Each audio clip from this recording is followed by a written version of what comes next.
करतो, त्यांचं अभिनंदन करतो आणि त्यांना संघटनेमध्ये अगदी त्यांचं तर अगदी उत्तर महाराष्ट्रात देखील खूप चांगलं काम आहे, परंतु आता नाशिक जिल्ह्याचे संपर्क प्रमुख म्हणून त्यांना आपण जबाबदारी देतोय आणि शिवसेनेचे उपनेते म्हणून देखील आपण त्यांची जबाबदारी त्यांना देतो. नाशिक जिल्ह्याबरोबर पुढचे जिल्हे देखील जे आहेत त्या जिल्ह्यांमध्ये देखील उत्तर महाराष्ट्रात त्यांचं चांगलं पकड आहे आणि संघटनेसाठी नक्कीच पक्षवाढीसाठी कार्यकर्त्यांना एकत्र आणण्यासाठी त्यांच्या अनुभवाचा कामाचा नक्की उपयोग होईल आणि संघटना वाढेल. आणि आपल्या संघटनेमध्ये कोणी मालक नाही, नोकर नाही, सर्व आपण सारखेच आहोत. एक टीम म्हणून काम करतो आणि कार्यकर्ते म्हणून आपण काम करतो. म्हणून मी आज पण मुख्यमंत्री जरी असलो तरी कार्यकर्ता म्हणूनच काम करतोय ना. त्यामुळे आपण सर्व सारखे आहोत. इथे कोणी मालक नाही, कोणी नोकर नाही. ते तिकडे होतं, आपल्याकडे नाही. जो काम करेल तो पुढे जाईल, जो काम करेल तो पुढे जाईल.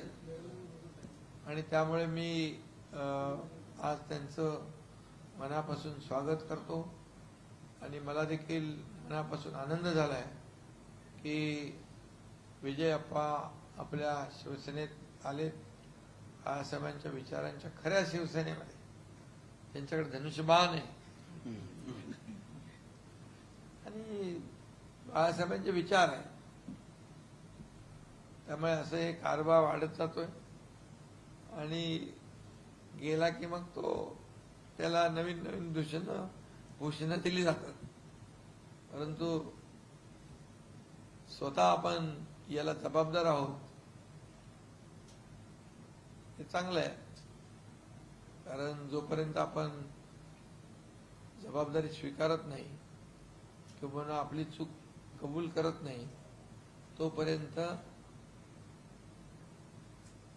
माणसाचा म्हणजे जे पक्ष वाढीसाठी जे आवश्यक आहे ते आपण करत नाही तोपर्यंत हे असंच सुरू राहणार. त्याबद्दल आपल्याला विचार करण्याची आवश्यकता नाही, त्यांनी त्याचा विचार करावा.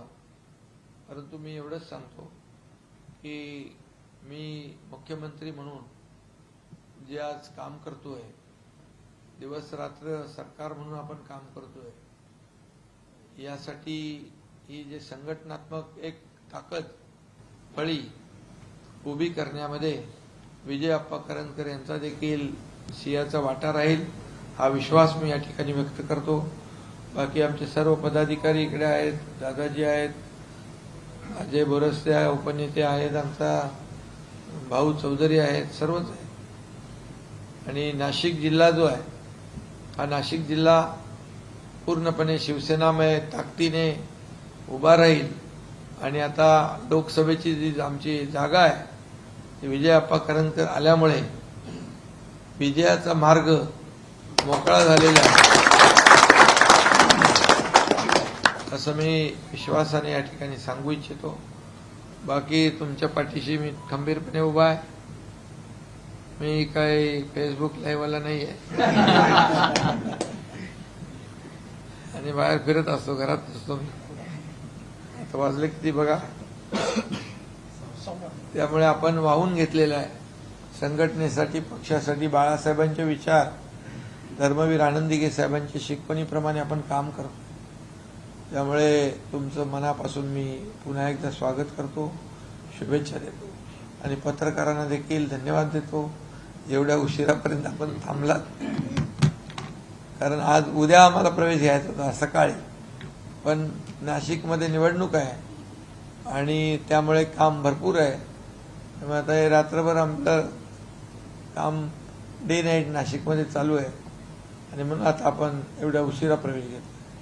धन्यवाद.